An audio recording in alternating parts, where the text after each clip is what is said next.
you are very knowledgeable in Islam more than Sheikh Al-Azhar himself, as I heard you. And we have a common of things. In Egypt, as I said, I defend the Copts, but the leader of the Copts were so scared of them, the state, that they do not help me when I was in Egypt. I am in America now since 2002, and I've tried to cooperate or to work together with any people in the field of war of ideas, in the field of reform Muslims, in the field of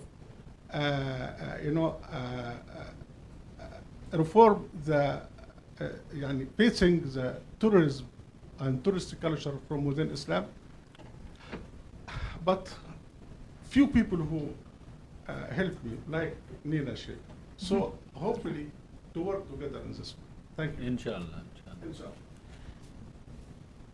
Shall I say something to them? Yeah, I just want to point out that Sheikh Subi Mansour is our first awardee of the U.S. Commission on International Religious Freedom Fellowships for Religious Freedom this fall. So we're very excited and enthusiastic that he is with the commission and going to be writing about the tradition of tolerance within Islam. Ma Hassan ya Ustad. MashaAllah. Well, as I think that's right. I mean, there has been a tradition in Al-Azhar, as I was saying, from the 1950s in thinking about this, and Sheikh Mansour has contributed to that. But of course, I think you can be happy that Sheikh Tantawi and Sheikh Ali Goma are now saying the things you were saying, at least saying them. You can forgive them for takfir. But of course, it is not enough to say these things. I mean, Sheikh Ali Goma, as you know, when he issued his fatwa last year, he had tremendous opposition from the ulama in Egypt, and he had to qualify what he said almost immediately. Also, as I was saying, the case of Nasser Abu Zaid and of Inas Mahmoud Hassan, these are current cases. I mean, it is not enough to say these things, we also have to act on them, and the courts in Egypt seem to be going back to the older understanding of apostasy. Sheikh Qaradawi, I mean, from Qatar, that's very interesting, because what he is saying, he's distinguishing between lesser apostasy and greater apostasy. Rida al-Asghar wa Rida al-Akbar. And he says Rida al-Asghar, the lesser apostasy, is when an apostate changes his faith but doesn't propagate it. So it is just personal to him. And the punishments therefore are certain civil disabilities, like the dissolution of his marriage, deprivation of inheritance, and so on and so forth. But the Rida al-Akbar is when he propagates his faith. Now it is interesting that one of the accusations against these two young women, Maryam and Marzieh, in Iran, is that first of all it was anti-state activity, secondly Rida, thirdly propagating Christianity. Now the anti-state accusation has been withdrawn, but the two that remain are both, one, that they have committed apostasy, and B, that they are propagating Christianity. So in that sense, in Qaradawi's sense, they are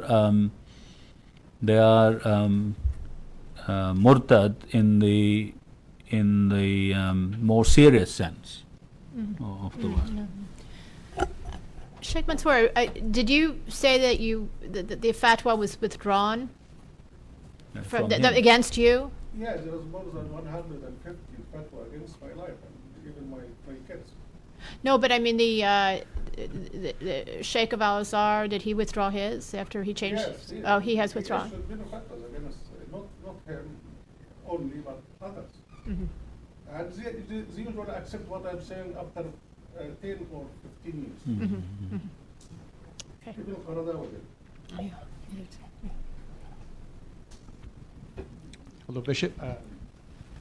Bishop, this is Ken Timmerman from Newsmax. I wonder if you could talk to us a little bit about the state of the underground church in Iran, and also what is the view of the Iranian authorities towards people who leave Islam? A number of us who also do work in the human rights area have dealt with people who have left Iran and have problems getting their passports renewed or things like this. And when the authorities learn that they have become Christians, all of a sudden they cannot get their documents. They go to the UNHCR, and the UNHCR says that there's no problem for apostates in Iran. So, number one, can you talk about the church in Iran, the underground church? And number two, what do we say to organizations like the UNHCR, which are manifestly anti-Christian?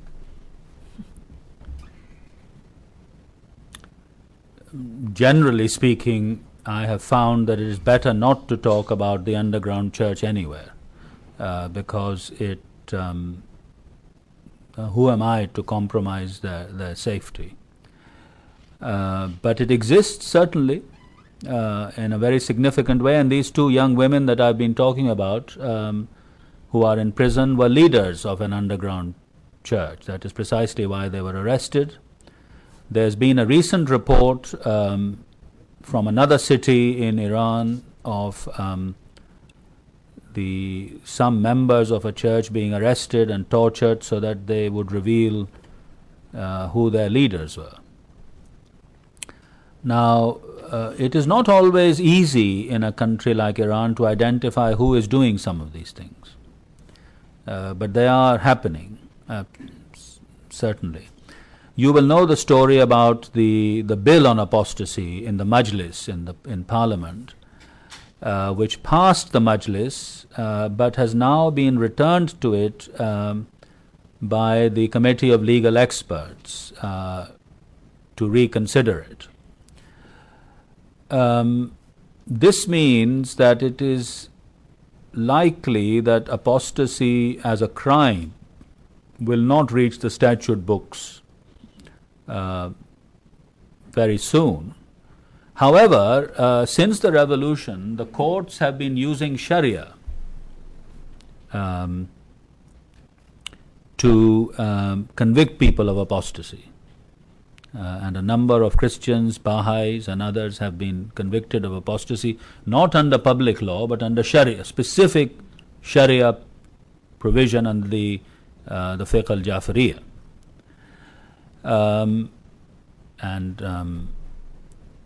This is also being used against Maryam and Marzieh, these two girls I was talking about.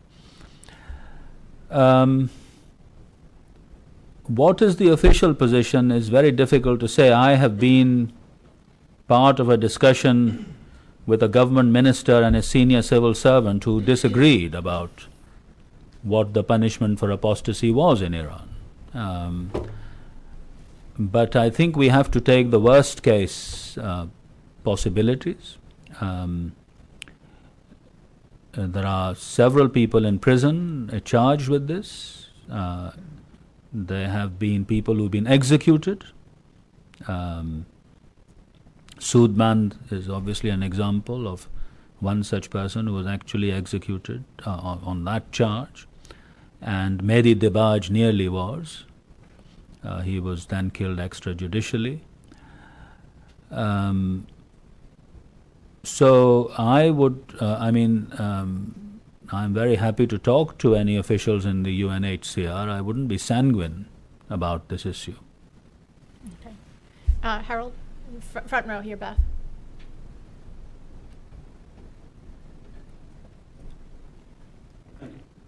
Could you just give us an idea?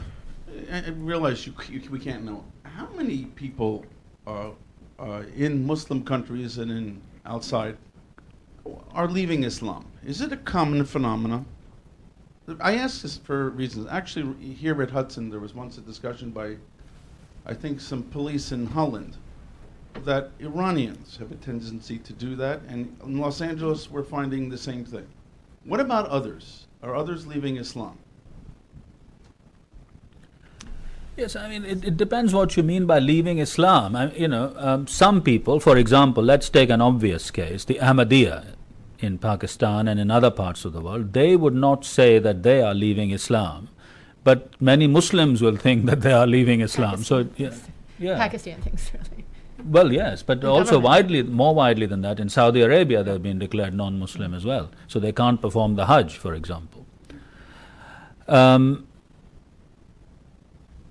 Many, I mean, certainly among Iranians overseas, there's a very widespread,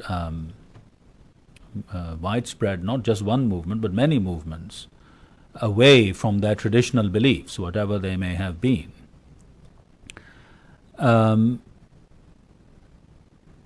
I think it does vary. I mean, there are people, of course, who seek to reinterpret Islam in a radical way, maybe like our friend here, who are declared non-Muslim.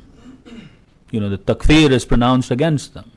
So they may say, well, I haven't left Islam, but to all intents and purposes they come under the same strictures as a person becoming a Christian, for example. There is then the problem of, in some countries like Turkey, where people were forced to change their religion, but who came from Christian backgrounds, who are now seeking to return to one or other of the Christian churches. What is their status? I mean, are they apostates? The tradition says that if someone has been forced to change their religion, then the penalties cannot apply to them. But these are now second or third generation people. How do you treat them? I think what I would say is, look, we live in a world where people should be free to express their belief, to believe first of all, to express their belief, to change their belief, whatever it may be. If Christians want to become Muslims, they should be free to do so. If Jews want to become Muslims, they should be free to do so. But this is not a one-way. This is not one-way traffic. One of the worst things that Maulana Maududi wrote was Islam is a one-way door. You can come in, but you can't go out. Well, I mean, what kind of commitment to freedom is that? So I think we have to work here for reciprocity, for mutuality, for an acknowledgement of freedom on all sides. Bishop, could you just describe your own efforts in the United Kingdom to challenge the Muslim community there, or some of the leadership there, about accepting conversions or renouncing the death penalty for apostasy? I remember reading something about it, but I'm not clear what exactly transpired. Yeah, well, I'm not clear either.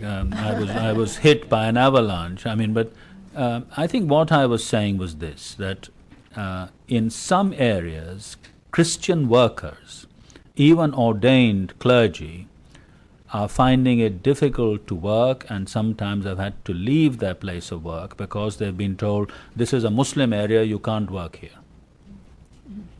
Now, I'm not saying all Muslims are saying this, but certainly enough for these people to leave. And sometimes there's been violence against them. Then there is intimidation. I mean, clergy have been told, priests have been told, you can't send leaflets organizing Christmas services to homes in this area because this is a Muslim area. Now, this has come as a surprise to some of these clergy who are quite used to doing this in England. Then there has been intimidation of places like bookshops. You know, you can't have this Christian bookshop here. I have myself experienced intimidation of this kind in a particular area. And then harassment of and intimidation of and even violence against people who have changed their beliefs. Now that may be that, I tend to know those who become Christians, but sometimes it is not that, it's just that they've stopped practicing, as it were, as Muslims. and they, they've been intimidated to the point where they've had to leave their homes or even go into hiding. A very good film about all of this was made by Channel 4 television called in the Dispatches program about what happens to people who change their beliefs. Then there is this poll that I was talking about, which suggests that more young people believe in the traditional penalty for apostasy than the older people. This is a very worrying development, and this is in Britain, not anywhere else. I think all these things need to be named and to be discussed, and for freedom to be affirmed and for protection to be provided for people wherever they are.